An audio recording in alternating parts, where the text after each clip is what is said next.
नमस्कार, हिमाचल बुलेटिन में आपका स्वागत है। आज के मुख्य समाचार। अनुसूचित जनजाति का दर्जा दिलाने के लिए हाटी समुदाय ने किया मुख्यमंत्री का अभिनंदन। शिमला शहर के लिए अभिनव शहरी परिवहन रज्जू मार्ग परियोजना को केंद्र सरकार ने दी सैद्धांतिक मंजूरी। मुख्यमंत्री ने बंजार में की प्रगतिशील हिमाचल स्थापना के 75 वर्ष समारोह की अध्यक्षता। बंजार विधानसभा क्षेत्र में लगभग 60 करोड़ रुपए की 17 विकासात्मक परियोजनाओं के लोकार्पण और शिलान्यास। मुख्यमंत्री ने कुल्लू विधानसभा क्षेत्र में 26 करोड़ रुपए लागत की विभिन्न विकासात्मक परियोजनाओं के किए लोकार्पण एवं शिलान्यास। और अब समाचार विस्तार से। गिरिपार क्षेत्र के हाटी समुदाय को अनुसूचित जनजाति का दर्जा दिलाने के लिए केंद्रीय हाटी समिति द्वारा वीरवार सायं शिमला के पीटरहॉफ में मुख्यमंत्री श्री जयराम ठाकुर के सम्मान में आभार समारोह आयोजित किया गया। समारोह में हाटी समुदाय के हजारों लोगों ने मुख्यमंत्री का अभिनंदन किया। इस अवसर पर श्री जयराम ठाकुर ने कहा कि प्रधानमंत्री श्री नरेंद्र मोदी ने सिरमौर जिले के ट्रांसगिरी क्षेत्र में रहने वाली अनुसूचित जाति की आबादी यानी 91,445 व्यक्तियों की भावनाओं को भी ध्यान में रखा है और उनके हितों की भी रक्षा की है। ट्रांसगिरी क्षेत्र की कुल 2,51,657 आबादी में से 1,60,021 लोग अनुसूचित जनजाति के दर्जे से लाभान्वित होंगे। उन्होंने प्रधानमंत्री श्री नरेंद्र मोदी और गृह मंत्री श्री अमित शाह और केंद्रीय नेतृत्व का आभार व्यक्त करते हुए कहा कि प्रदेश सरकार सभी को साथ लेकर प्रगति के पथ पर निरंतर आगे बढ़ रही है तथा राज्य में हर वर्ग और हर क्षेत्र का समान विकास सुनिश्चित किया गया है। मुख्यमंत्री ने कहा, सबसे पहले तो मैं आप सबको बहुत बहुत बधाई देता हूँ।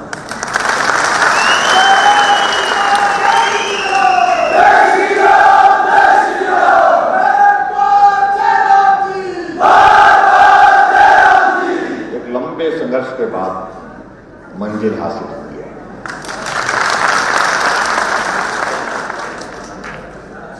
और मेरा ये मानना है कि कोई चीज सहज रूप से मिल जाए, आसानी से मिल जाए, उसका आनंद नहीं होता है। जो संघर्ष करके मिल जाए उसका आनंद और नहीं। हालांकि इस मामले को लेकर के आप लोगों ने बहुत तर्क के साथ अपना पक्ष पहले भी एक जगह नहीं अनेक जगह रखा, एक बार नहीं कई बार रखा।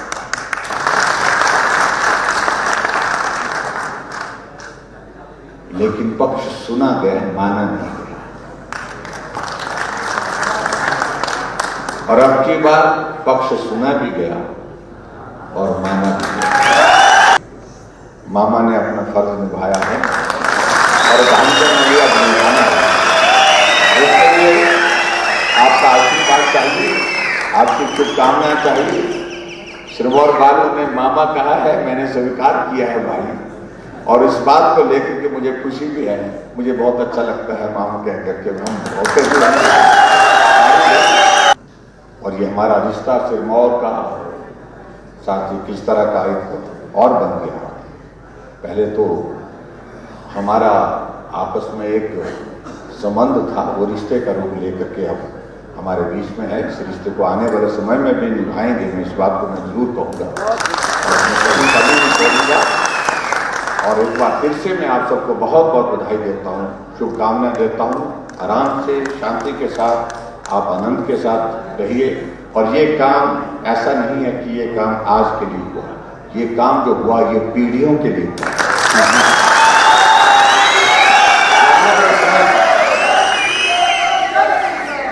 बहुत सारे काम करते हैं, सुबह से शाम तक काम करते हैं। कोई काम आज के लिए होता है, किसी एक व्यक्ति के लिए होता है, किसी एक जगह के लिए होता है।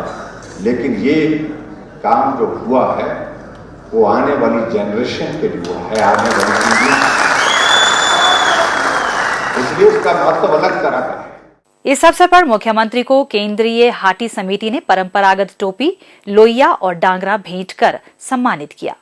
मुख्यमंत्री श्री जयराम ठाकुर ने शिमला में कहा कि प्रदेश सरकार पहाड़ी क्षेत्रों में रज्जू मार्गों जैसे इको फ्रेंडली परिवहन सुविधाओं को बढ़ावा देने के लिए विशेष प्रयास कर रही है। विशेषकर राजधानी शिमला में वाहनों की भीड़ तथा प्रदूषण कम करने के लिए 1,546 करोड़ रुपए अनुमानित लागत की अभिनव शहरी परिवहन रज्जू मार्ग परियोजना का खाका तैयार किया गया है और केंद्रीय वित्त मंत्रालय के आर्थिक मामलों के विभाग ने इसे सैद्धांतिक मंजूरी प्रदान कर दी है।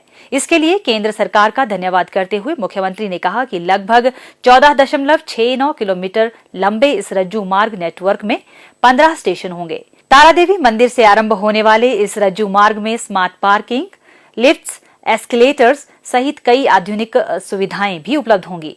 मुख्यमंत्री ने कहा कि शिमला में वाहनों की भीड़ को नियंत्रित करने, प्रदूषण कम करने और पर्यटकों को आधुनिक सुविधाएं उपलब्ध करवाने की दिशा में यह अभिनव शहरी रज्जू मार्ग परियोजना एक मील पत्थर साबित होगी। यह पूरी तरह इको फ्रेंडली एवं कार्बन न्यूट्रल परियोजना होगी। श्री जयराम ठाकुर ने बताया कि 3 लाख से अधिक आबादी वाले शिमला शहर में हर वर्ष लगभग 40 लाख पर्यटक आते हैं। ऐसी परिस्थितियों में रज्जू मार्ग परियोजना परिवहन का एक बेहतरीन विकल्प हो सकता है। मुख्यमंत्री ने कहा कि परियोजना के वित्त पोषण के लिए प्रदेश सरकार ने न्यू डेवलपमेंट बैंक के समक्ष प्रस्ताव प्रस्तुत कर दिया है और सरकार इस दिशा में तेजी से आगे बढ़ रही है। Ropeway and rapid transport system development corporation 5 वर्ष में इस परियोजना का कार्य पूरा करेगी और यह परियोजना देश में अपनी तरह की पहली परियोजना होगी। शिमला में रज्जू मार्ग परियोजना का कार्य पूर्ण होने के बाद प्रदेश सरकार धर्मशाला और मनाली में भी इस वैकल्पिक परिवहन प्रणाली को विकसित करेगी। श्री जयराम ठाकुर ने बताया कि राज्य सरकार ने प्रदेश में रज्जू मार्गों के विकास के लिए 26 अप्रैल 2022 को केंद्र सरकार के साथ समझौता ज्ञापन पर हस्ताक्षर किए हैं और पर्वतमाला योजना के तहत जिला कांगड़ा, कुल्लू, चंबा, सिरमौर, शिमला और बिलासपुर में लगभग 60.6 किलोमीटर के रज्जू मार्गों के लिए 2,964 करोड़ रुपए की लागत वाली 7 परियोजनाएं प्रस्तुत की हैं और इनके क्रियान्वयन का कार्य जारी है। मुख्यमंत्री श्री जयराम ठाकुर ने प्रगतिशील हिमाचल स्थापना के 75 वर्ष समारोह की कड़ी में आज बंजार विधानसभा क्षेत्र के मेला ग्राउंड में विशाल जनसभा को संबोधित किया। इस अवसर पर मुख्यमंत्री ने कहा कि हिमाचल प्रदेश के गठन के 75 वर्ष के उपलक्ष्य पर प्रदेश भर में आयोजित किए जा रहे कार्यक्रम हिमाचल प्रदेश की 75 वर्ष की गौरवमयी यात्रा और इसे देश का अग्रणी राज्य बनाने में योगदान देने वाले सभी लोगों के प्रति आभार व्यक्त करने के लिए ही आयोजित किए जा रहे हैं। उन्होंने कहा कि राज्य के इस गौरवशाली इतिहास का श्रेय प्रदेश के सक्षम नेतृत्व के साथ साथ राज्य के मेहनती एवं ईमानदार लोगों को भी जाता है। मुख्यमंत्री ने कहा, आप सबके सहयोग से भाई और बहनों हमारा 5 वर्ष का कार्यकाल पूरा हो रहा है और जब 5 वर्ष का कार्यकाल पूरा हो रहा है तो स्वाभाविक रूप से हमारे बहुत सारे साथी कई तरह की बातें करते हैं, क्योंकि चुनाव आया तो चुनाव के दिनों में अपनी पार्टी की बात सब करेंगे, हम भी करेंगे, वो दूसरे हैं वो भी करेंगे। लेकिन इतना मैं जरूर कहना चाहता हूं कि हिमाचल प्रदेश के बाकी जो 5 मुख्यमंत्री मुझसे पहले रहे उनका सौभाग्य रहा कि उनको सामान्य परिस्थिति में काम करने का अवसर प्राप्त हुआ और हमें सामान्य परिस्थिति में काम करने का अवसर नहीं मिला। कहने के लिए हम बोल रहे हैं 5 वर्ष, लेकिन हकीकत है कि हम सही मायने में 3 वर्ष काम कर पाए और 2 वर्ष तो कोरोना के कारण आप भी खजल रहे, हम भी खजल रहे, परेशानी में रहे। ऐसा कभी जिंदगी में कभी सोचा भी नहीं था कि ऐसा भी जिंदगी में कोई दौर आएगा जब आदमी के सामने आदमी की जिंदगी बचाने के लिए हमको प्रयास करना पड़ेगा, इस कदर प्रयास करना पड़ेगा कि सारा काम छोड़ करके उस पर ही हमको ध्यान केंद्रित करना पड़ेगा। बहुत सारे लोगों का जीवन बचाने में हम सफल हुए, लेकिन बहुत सारे लोगों की दुखद मृत्यु हुई और जिन लोगों की दुखद मृत्यु कोविड के कारण हुई है उनके प्रति हमारी संवेदनाएं हैं, उनके परिवार के प्रति हमारी संवेदनाएं हैं। लेकिन हालात ऐसे थे जो कर सकते थे हमने करने की कोशिश की है और इस 5 वर्ष के कार्यकाल में मैं इस बात को मैं जरूर कहना चाहूंगा कि हिमाचल प्रदेश में हमने गरीब के करीब रह करके काम करने की कोशिश की है, गरीब के साथ मिल करके काम करने की कोशिश की है। जो बहुत बातें सुनाते हैं उनसे हम इस बात को अगर हम पूछें कि तुम कितने लोगों को पेंशन देते थे हिमाचल प्रदेश में, वो 4 लाख लोगों को पेंशन देते थे, हम 7.5 लाख लोगों को पेंशन दे रहे हैं। वो हिमाचल प्रदेश में पेंशन पर 400 करोड़ खर्च करते थे, हम 1300 करोड़ रुपए खर्च कर रहे हैं हिमाचल प्रदेश में, ये अंतर है। हमने आयुष्मान भारत के साथ हिमाचल प्रदेश में गरीब आदमी के इलाज के लिए हिमकेयर की शुरुआत की। आज गरीब आदमी अगर पैसा उसके पास इलाज करने के लिए नहीं है तो हिमकेयर का कार्ड, आयुष्मान भारत का कार्ड जेब में डाल करके हॉस्पिटल जाता है, हॉस्पिटल में उसका इलाज उससे होता है। इस अवसर पर मुख्यमंत्री ने क्षेत्र की विभिन्न सड़कों और अन्य कार्यों के निर्माण के लिए 5 करोड़ रुपए देने की घोषणा की। उन्होंने सैंज में इंडोर स्टेडियम निर्मित करने, 2 स्वास्थ्य उपकेंद्रों को प्राथमिक स्वास्थ्य केंद्र में स्तरोन्नत करने तथा इस विधानसभा क्षेत्र के कुछ शैक्षणिक संस्थानों को स्तरोन्नत करने की घोषणा की। मुख्यमंत्री ने कहा कि केंद्र और राज्य की डबल इंजन सरकारों के प्रयासों से प्रदेश में विकास की गति तीव्र हुई है। उन्होंने कहा कि राज्य के लिए बल्क ड्रग फार्मा पार्क स्वीकृत किया गया है, जो पूरे प्रदेश के लिए वरदान साबित होगा। इससे विशेष रूप से ऊना जिला को अत्यधिक लाभ होगा और राज्य के 50,000 से अधिक युवाओं को रोजगार के अवसर प्राप्त होंगे। मुख्यमंत्री श्री जयराम ठाकुर ने आज कुल्लू जिला के ढालपुर में आयोजित प्रगतिशील हिमाचल स्थापना के 75 वर्ष समारोह की अध्यक्षता की। इस अवसर पर उन्होंने कुल्लू विधानसभा क्षेत्र में लगभग 26 करोड़ रुपए लागत की विभिन्न विकासात्मक परियोजनाओं के लोकार्पण एवं शिलान्यास किए। श्री जयराम ठाकुर ने इस अवसर पर आयोजित जनसभा को संबोधित करते हुए बलागरा में प्राथमिक पाठशाला खोलने तथा राजकीय माध्यमिक विद्यालय माशना को उच्च विद्यालय का दर्जा देने की घोषणा की। उन्होंने प्रेस क्लब कुल्लू की कैंटीन की छत तथा प्रेस रूम भुंतर के भवन निर्माण के लिए प्राक्कलन तैयार होने पर बजट उपलब्ध करवाने की घोषणा भी की। उन्होंने राजकीय उच्च विद्यालय शाट और उच्च विद्यालय धारा कोठी चौक को वरिष्ठ माध्यमिक विद्यालयों का दर्जा देने, ITI जरी में इलेक्ट्रीशियन, वेल्डर तथा कोपा के ट्रेड आरंभ करने की घोषणा की। उन्होंने बिजली महादेव में 1.5 करोड़ रुपए की लागत से इको फ्रेंडली मार्केट बनाने, औपचारिकताओं के पूरा होने पर स्पोर्ट्स ग्राउंड ढालपुर में सेमी सर्कुलर स्टेडियम, पार्किंग और मार्केट बनाने की घोषणा भी की। मुख्यमंत्री ने कहा, हमने इस बात को लेकर के बात की थी कि बहुत सारे इलाके ऐसे हैं जहां सड़क से ज्यादा अगर हम रोपवे बना करके तैयार करें तो लोगों को बहुत जल्दी भी और अच्छी सुविधा मिलेगी।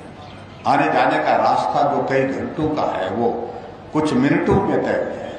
इस सारे विषय को लेकर के नितिन गडकरी जी के समक्ष हमने बात कही थी और हमने उनसे बात कही कि अभी तक जो हम विधायक प्राथमिकता डालते हैं और जो नाबार्ड के लिए जाती है योजनाएं, उन योजनाओं में अभी तक ये प्रावधान है कि रोपवे उसमें शामिल नहीं हो सकते हैं।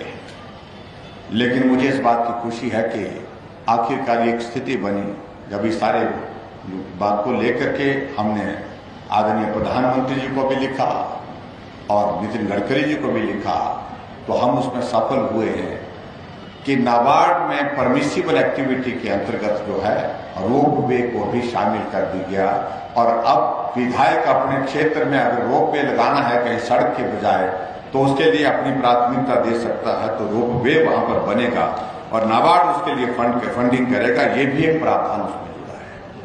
और अभी हाल ही में जो एक बैठक हुई है, जो इंफ्रास्ट्रक्चर से संबंधित बैठक हुई है, उस बैठक में हिमाचल प्रदेश में अलग अलग रोपवे के लिए उसमें प्रमुख रूप से शिमला के लिए लगभग 1550 करोड़ रुपए की स्वीकृति, इन प्रिंसिपल स्वीकृति रोपवे की जो है हिमाचल प्रदेश के लिए मिली, जिसमें आने वाला समय में कांगड़ा का भी, जिसमें आने वाला समय में हमारा बिजली महादेव का भी रोपवे इसमें शामिल होगा।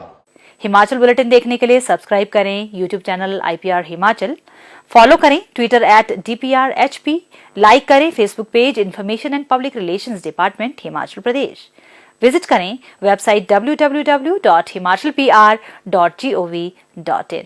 इस अंक में इतना ही। कल फिर होगी मुलाकात। दीजिए इजाजत। नमस्कार।